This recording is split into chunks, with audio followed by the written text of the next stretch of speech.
we assessed the aircraft to see if it was fit for purpose. The helicopter entered the Ghana Air Force Service in May 2015, having been manufactured in 2012.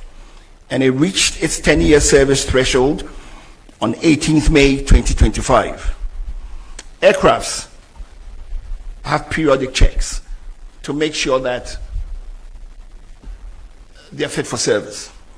The Air Force has 25-hour checks, 50-hour checks, and 100-hour checks. The 10-year check for the helicopter is what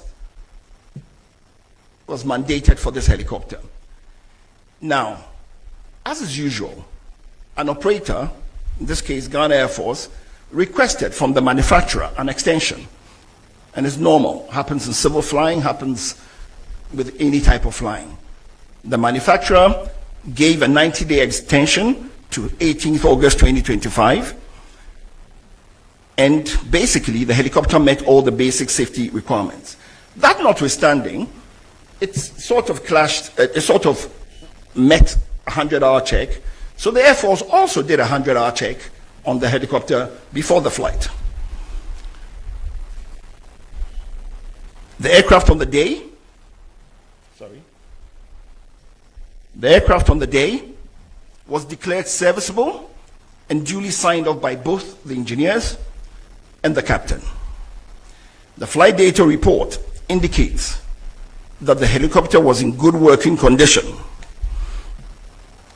The helicopter, however, did not have some avionic safety enhancements.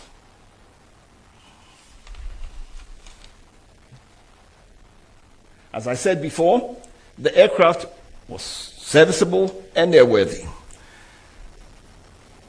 The additional safety equipment that the helicopter did not have were things like the helicopter terrain awareness system or the enhanced ground proximity warning system, as you may choose, advanced navigation with terrain mapping, an automatic flight control system.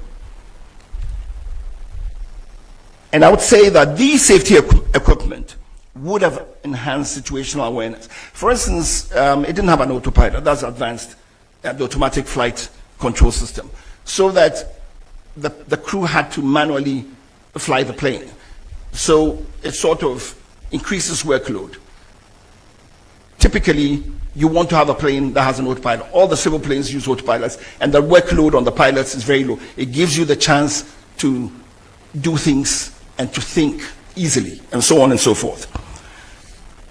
Despite all this, the aircraft was in a good condition to fly and met all safety requirements.